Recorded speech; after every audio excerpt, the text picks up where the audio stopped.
Welcome to the Season 7 finale of Chris Strub Unmuted. I'm Chris Strub, and today we're talking about the 7 eras of Chris Strub. I told my roommates that I wanted to run, and this was probably the beginning of the fissure that I had with those roommates back then, who, of course, as roommates, my best friends. And they non-sarcastically said that I was way too fat and out of shape to run a half marathon. And I took that very, very personally.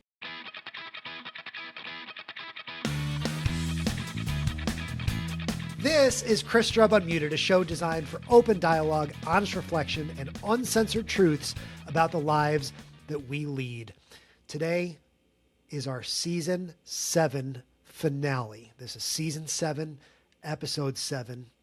And in this final Season 7 episode, we're going to talk about the 7 eras of Chris Strub. Look, for this Season 7, I wanted to do 7 lists of my top 7s. And as I was planning this out, I came up with 6 ideas that I really liked. This 7th episode, I had a number of different ideas in mind. And I had another idea written down here that I was going to do. And I was like, that's stupid. That's stupid. For this season finale, indulge me, because I'm going to walk you through the 7 eras of Chris Strub. I looked back at my life here. Next month, I will turn 41 years old.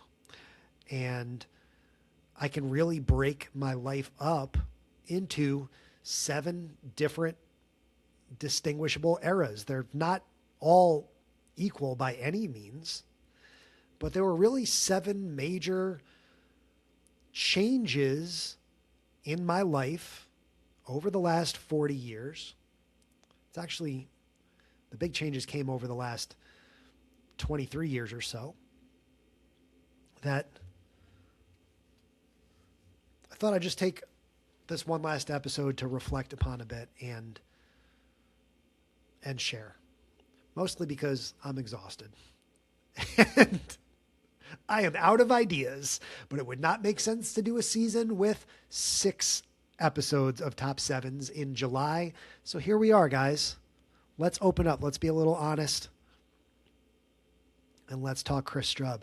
Today we're going to walk through Huntington, Binghamton, Greenville Part 1, Watertown, Louisville, Huntington Part 2, Greenville Part 2. Let's start in Huntington. I was born and raised in Huntington, New York, on Long Island, not in Long Island. I was born to Jane and Charlie Strub. My mom is formerly known as Jane Severs. She was the middle of 5 sisters. My dad is the second oldest of 4 brothers. And so already, just coming into this world, a divide. My mom being the middle of 5 sisters, my dad having a bunch of brothers to wrestle around with. My dad had 2 half-brothers, so 2 of his brothers are half-brothers. So long story short, they have the same father, but different mother. My dad never really had a chance to get to know or even meet his own mom, his biological mom. So he was raised ultimately by his stepmom, Carol. And all 4 of my, 4-ish, all of my grandparents are gone, but my bloodline grandparents are all long gone, as are my step grandparents, if you will. So like when my grandfather got divorced, he was with somebody, let me think about this. If my dad never met his biological mom, I obviously never met her, but my grandfather died in the, boy, I should know this, Dad, I'm sorry, in the 2000s. My paternal grandfather died in December of 2007. He died December 15th, 2007. My grandmother on my mom's side was the longest living and longest lasting grandparent, Catherine. She died in 2024 while I was in or heading back from Alaska.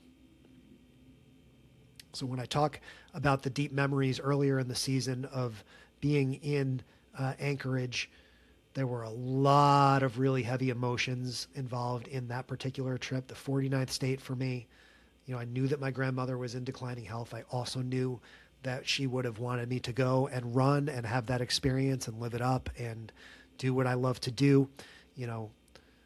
So it was very, very close. I think I was closest grandparents wise with my maternal grandmother, so my mom's mom, growing up. You know, both my sets of grandparents were divorced. My mom's dad was super cool. Grandpa Sievers, he was a music teacher, Walt Whitman High School, and, you know, really well known and helped, you know, raise generations of musicians in Huntington. I was close with him, but he died when I was pretty young also. When did he die?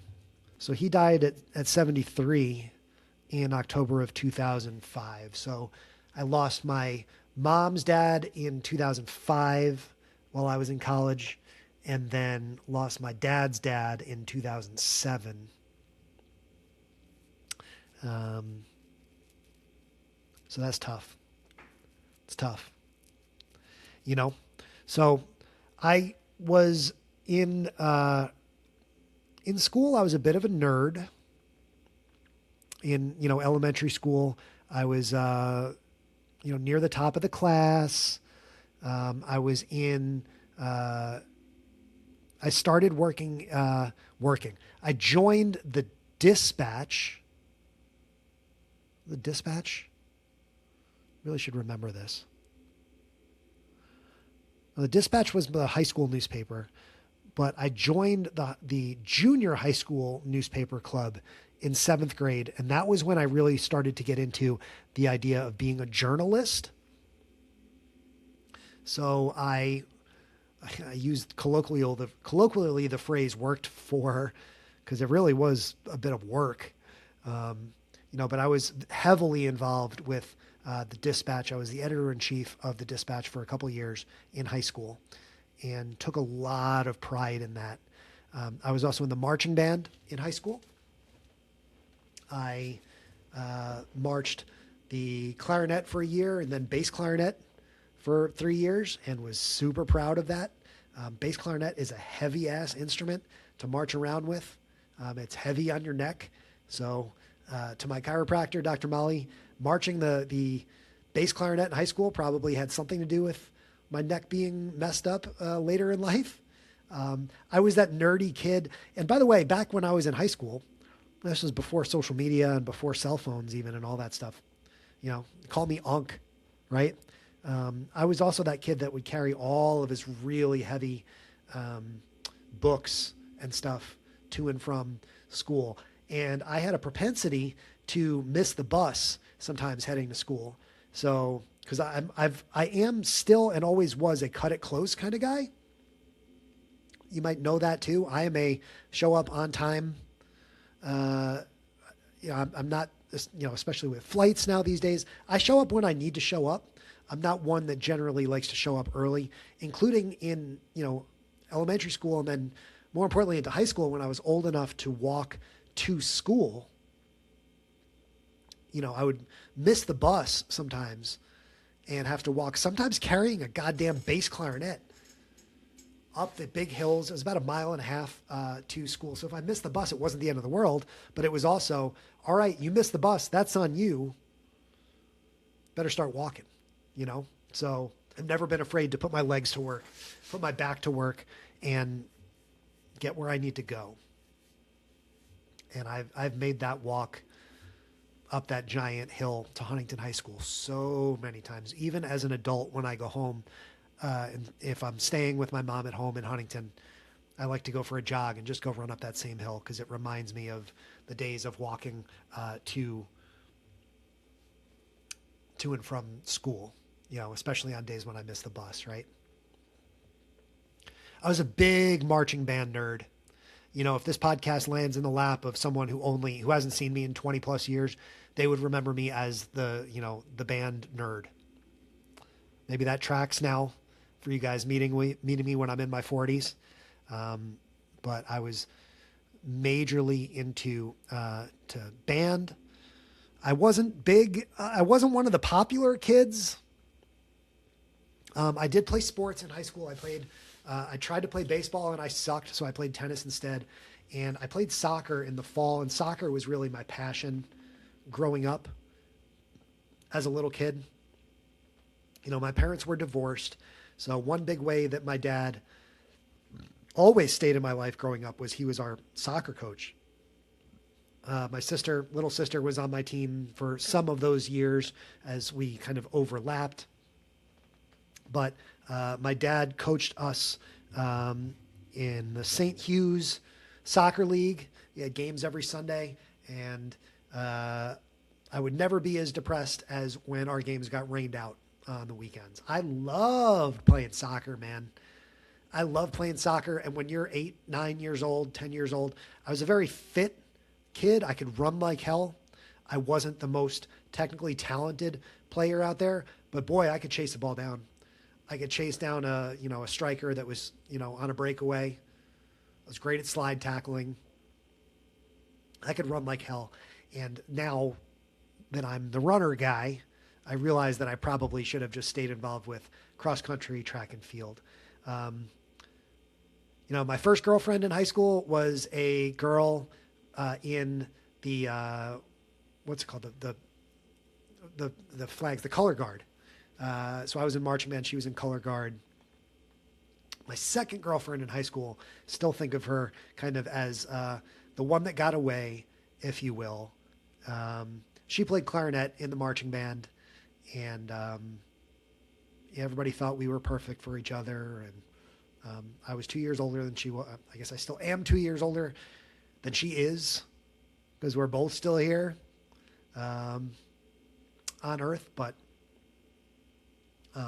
decided to break up with her when I went away to college, which honestly, sometimes I wonder about the butterfly effect with that decision, right?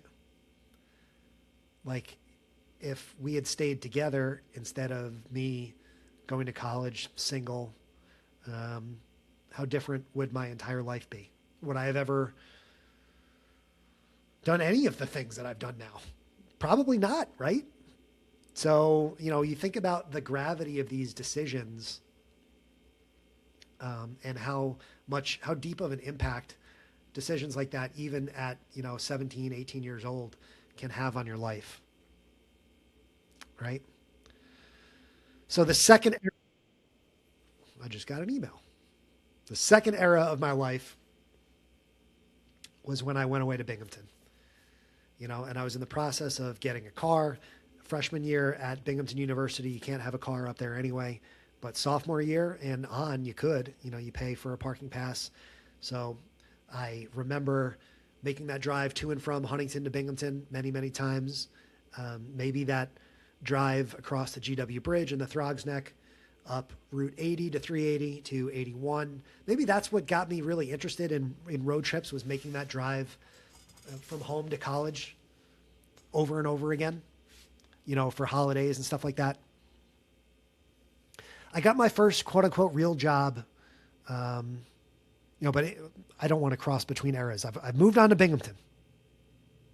So I got my first real job as I was graduating. I was in the process of my ninth semester, if you will, in Binghamton, because I was one of those guys that was in no hurry to get out of college. I loved college. Loved it. I lived on campus for 4 years, lived in the same dorm room in Mohawk Hall in CIW, which when I was a student, Mohawk Hall was pretty much brand new. I think I was there the second year of Mohawk. First year? Second, like right in the beginning of Mohawk. And now Mohawk is probably on the block of like getting demolished because it's been around for 20 years. It's crazy how much the university changes. But I continued my love of working in the newspaper industry with Pipe Dream. I was the sports editor of Pipe Dream for 1 year. I worked on the copy desk for a while. I doubled as a news reporter for a while, and I was often counted on to go cover spot news. I was really good at covering breaking news and getting stuff together fast. I love doing stuff on the spot. Again, this was really like before the big advent of social media. Facebook was invented while I was in college, if that gives you any indication of the era that I grew up in. Like we were sitting in our dorms waiting for the day that Binghamton got added to the list of colleges that were allowed to be on Facebook, because you used to need like a college.edu email address to get on. And it was a big deal when Binghamton was added to the list. Yeah. I worked part-time with the Press and Sun Bulletin in Binghamton during that last, that bonus semester, if you will, of college. And as soon as I graduated, like just a couple days later, the Press and Sun offered me a full-time role. So I worked part-time as a proofer on the copy desk. I was one of, if not maybe the youngest employee at the Press and Sun for quite a while. And I made a lot of lifelong friends on the copy desk at the Press and Sun. And because I had a full-time job now, even though I was making basically no money, now all of a sudden I'm tied to Binghamton, and it was time to renew the lease for my apartment in Binghamton. So to give some context to this, I graduated from high school in 2003. So my first semester of college was fall 2003. And I lived in Binghamton and worked mostly at the Press and Sun Bulletin until 2014. So I was in Binghamton the better part of 10 plus years. And I worked at the Press and Sun until 2011. I was ready to go. Like I worked for a year, like I shifted from the newsroom over to the advertising / marketing side of things for a year. I worked as the deal chicken guy. So we had a Groupon knockoff at Gannett, a short-lived project that was well-funded. And I was part of that. I got to fly out to Arizona and meet all my fellow deal chicken area managers. I was really good at that job. But I outgrew it, and I think we all outgrew it. And deal chicken didn't last too much longer. Maybe the skeleton of it lived on, but without people working on it like anything else, it's not going to survive much longer after your people are gone, right? So I left Deal Chicken in 2012 and took a job with Ad Elements, and which was a local advertising agency with a great reputation. Worked for the Blodgetts. Ad Elements is still up there kicking. They're doing great work. Still have plenty of love for Ad Elements. I was our social media director and sales manager for Healthy Life magazine. Haven't said that name in over a decade now. So my role was kind of split in two. I was responsible for selling print ads for Healthy Life magazine. I also, got to write some articles for that magazine, which was essentially a vehicle to sell ads. And also I was our social media director, which was really, really cool. I got to grow our business big time. I got to grow so Ad Elements, I think, had 6 employees, including me. When I started, I was able to grow the business enough that we were able to add another 1.5 employees to a company of 6.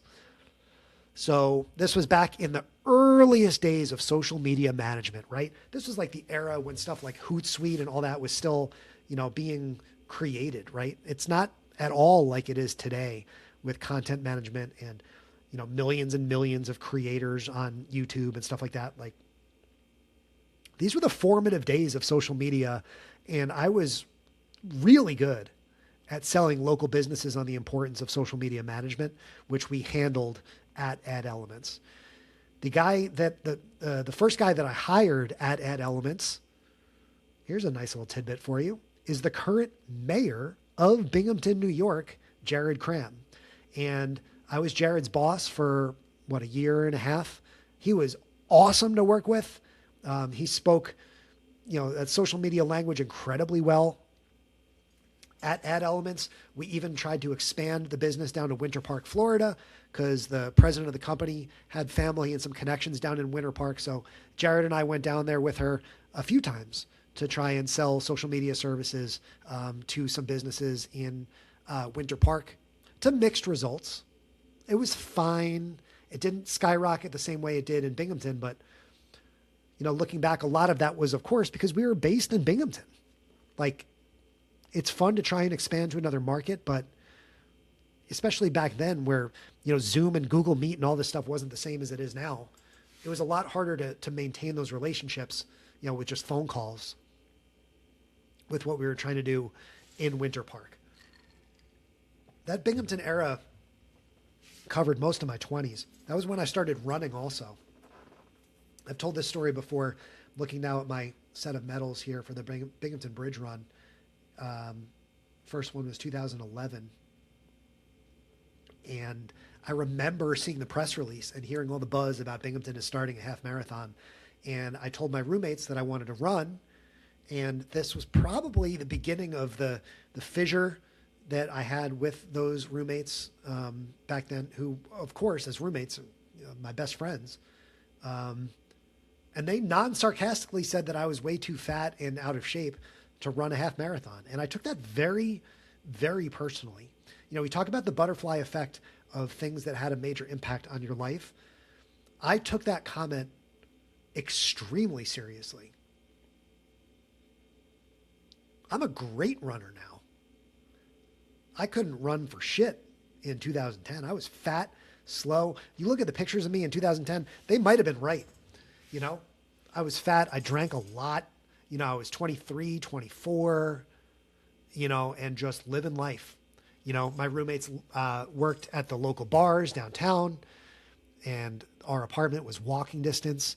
And I didn't work at the bars. I was just the bar fly, right? I worked my night job at the newspaper. I would get out. I would go down to the bars at 11:30, 12 o'clock. I remember there was one New Year's Eve where I didn't get back home until I think after midnight. And we started pre-gaming after midnight and went out to the bars after midnight on New Year's. And that was when the night began, right? So I really knew as those last few years went by, 2012, 2013, 2014, now all of a sudden I'm becoming a more serious runner. And along with that seriousness with which I took running became, started to grow a seriousness with which I was thinking about my life, right? My roommates all ended up meeting women and got in long-term relationships and eventually married. Not me. I would date here and there, and nothing ever really panned out. And I just kind of felt like, I was still in the back of my mind regretting breaking up with that girlfriend from high school, and decided in 2014 it was time to go redefine who I am. And that was the end of the Binghamton era, man. That was it. I left in 2014. There was no going back. I packed up that whole place. I packed my whole life in the car. The lease expired, and I said, sayonara. And I'll always, I don't want to say I've never been back to Binghamton. I certainly have, and I'd love to be at homecoming this year, by the way. Love to go back to campus. Love to go back downtown. Love to go back and see what's happening in Binghamton. But I'm never moving back to Binghamton. I did my 10, 11 years there, and that was more than enough for me, right? But that was what spurred really the road trip era, right? So in between Binghamton and Greenville, we talk about era number 2 to era number 3 was a lot of uncertainty. Summer of 2014, I took a road trip to 48 states in 90 days. That was when I discovered Greenville, South Carolina. I ended up, and there's going to be a lot of yada, yada, yada-ing because I don't want this podcast to be 90 minutes long. And I've told a lot of these more recent stories before. But 2014, solo road trip to 48 states in 90 days. This is when you can start to look up some of the videos and, the best food in America and the, playing Guitar Hero with girls at Hooters in Bloomington, Indiana. And all of that era of mine was just still a lot of self-discovery. And that was at age 28. Came back down to Greenville here, worked at Sbarro, told that story before. I was the manager and then very quickly the general manager of Sbarro here at the Haywood Mall. Holiday season 2014, quit that job in the spring of 2015, went and did 50 states in 100 days. And at the conclusion, and I'm not going to rehash 50 states, 100 days here in this podcast, but after that trip ended, I came back here to Greenville and thought I would immediately find a marketing job here in Greenville. And long story short, could not. I was this close to potentially getting hired by Visit Greenville 11 years ago. And again, butterfly effect didn't happen. Ended up taking a job with my old boss from the Press and Sun Bulletin. His name is Al Vieira. Rest in peace, my friend. Moved to Watertown, New York. Still kind of crazy to think about living in Watertown, New York from the fall of 2015 to the spring of 2016. It's funny. I was a big documentarian. I was already well in the throes of building a personal brand and trying to become the next Casey Neistat. I think that's even written on my website. I want to be the next Casey Neistat. Oof. But while I lived in Watertown, while I did a bunch of live streaming, on Meerkat, Periscope, stuff like that, Facebook Live was invented while I lived in Watertown. I remember doing my first Facebook Live ever in Watertown. I didn't take a lot of pictures. There's not a lot of documentation, photos-wise, of Chris Strub living in Watertown. And that was kind of intentional. Like, I knew that I didn't belong there. I didn't really want to be there. I have so much love for the people that I met at the Watertown Daily Times. That was really my only friend group. I never really met anyone outside of work in Watertown. I hope to meet a wife up there, and I went out to the bars a few times in Watertown, and you'd find that all the women there are either dating or married to a soldier at Fort Drum, right? If you're a 25 to 30 something woman in Watertown, you're probably in Watertown because you're either a soldier yourself or you're, married or in a relationship with a soldier who's based at Fort Drum. So, you talk about best cities to live in, to meet singles, eligible singles around the country. Don't put Watertown, New York on your list, especially in the middle of the winter. It's depressing. You measure snow in feet, not inches. The contract that I signed at the newspaper actually said that I was not allowed to call out for weather-related reasons. And so there were a couple of nights where, I'm not joking. You got 3-4 feet of snow outside and you got to get yourself to work. It's just non-negotiable. This was before the times of being able to work remotely too. So it was real. It was very real being, 30 years old and, shoveling, the hardest part of building a newspaper at night was the snow that you had to shovel to get to and from there. And then leaving Watertown Daily Times office at 11 o'clock at night when it's been snowing on your car for 7 hours. Jesus.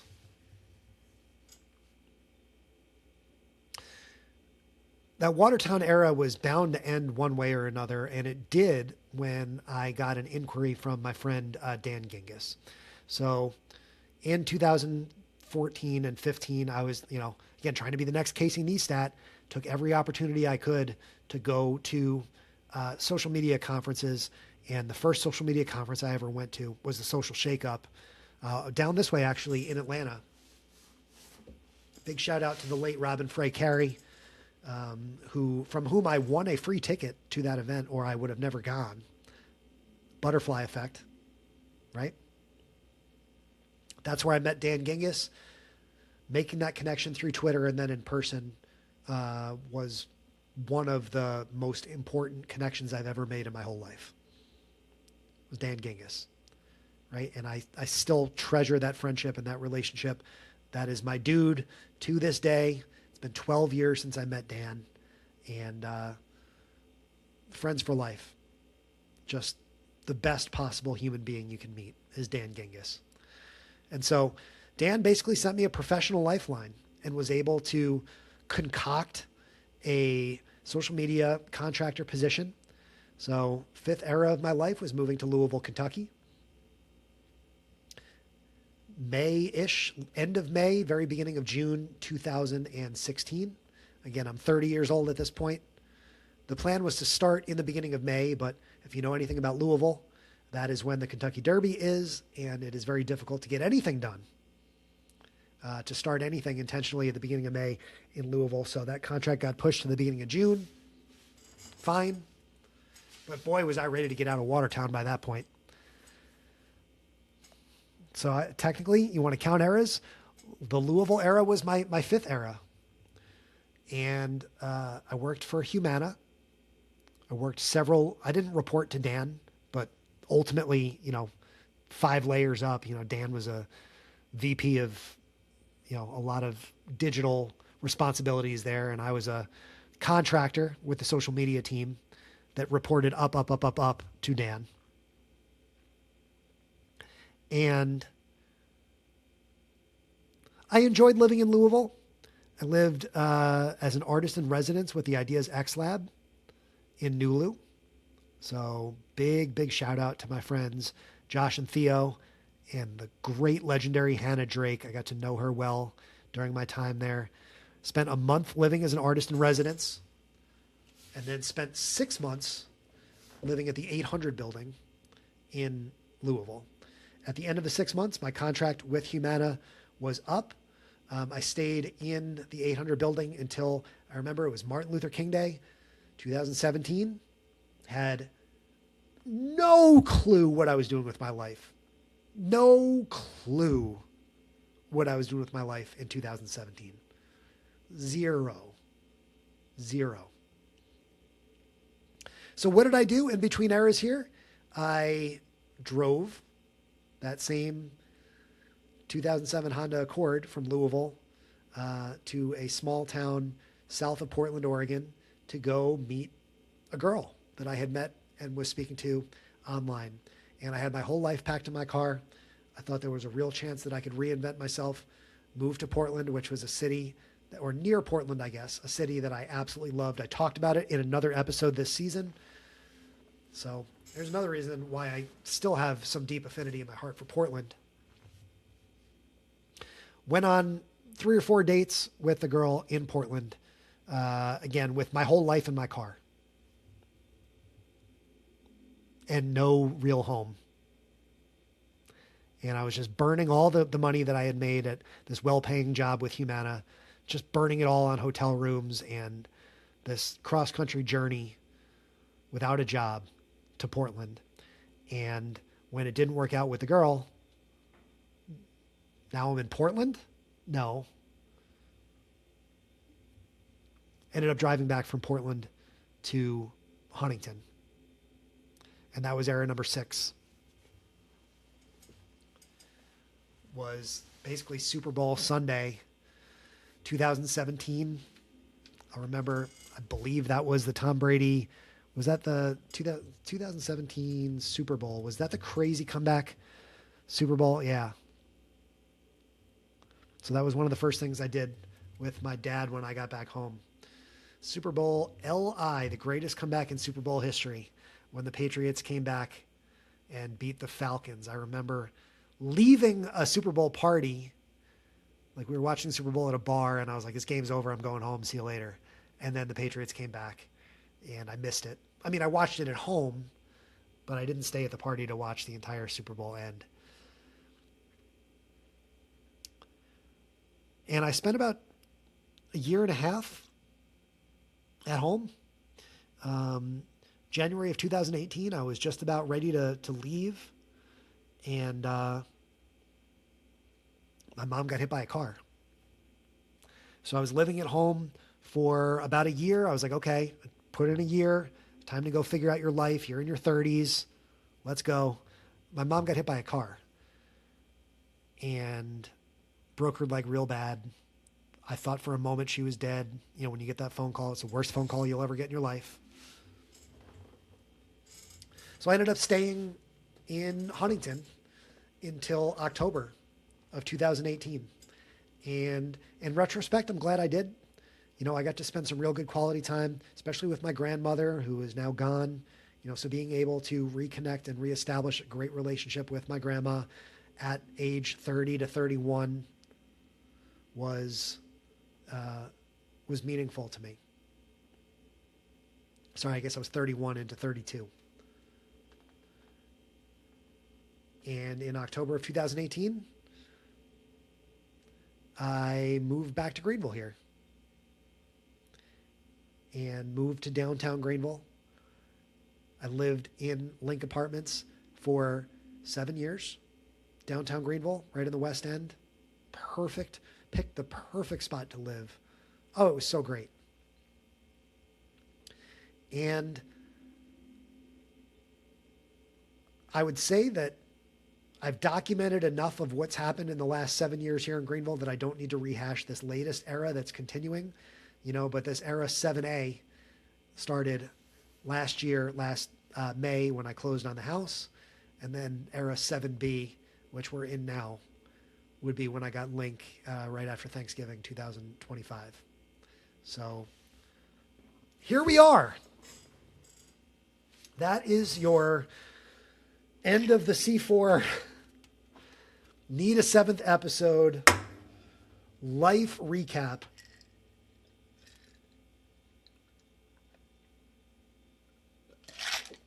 That's all she wrote C4 wise. That's all she wrote so far for the 7 eras of Chris Strub. And of course, if you listen to anything that I talked about in season 6, you know that, of course, my hope here in Greenville is to settle down, get married, start a family, you know, maybe probably here in this house, but maybe not. But I really don't know what happens next. I'd say it's probably here in Greenville, but nothing in life is guaranteed. You know, I never thought I would live in Watertown, New York. I never thought I would drive to Portland, Oregon to go on 3 dates with a girl. You know, never thought that I would become one of the, I mean, I don't want to blow smoke, one of the best endurance half marathon runners in the country. You know, when you look at what I was able to accomplish in 2023, running 30 half marathons in a year, plus Boston, that's really hard to do. There's a lot of people that do stuff like that, but they're walking those races. You know, when you look at the times that I was able to run in 2023, I would say that was my peak athletic era. And now here we are. Launched Chris Strub Unmuted in January, and now we're concluding season 7 with this messy brain dump that I made Max and Jeff and now you listen to. So if you have listened to this all the way through, do me a favor, leave a comment, leave, my favorite color is yellow. So why don't you leave a yellow heart in the comments? Even if you don't have anything to add to this massive mind brain dump, just put a yellow heart in the comments to let me know that you listened all the way through. It really, really, really does mean a lot, you know, and I do this podcast for you. So maybe this gives you some more insight and some more background into who is Chris Strub. Because I ask myself that question every single day. And hopefully you've enjoyed listening. Maybe you've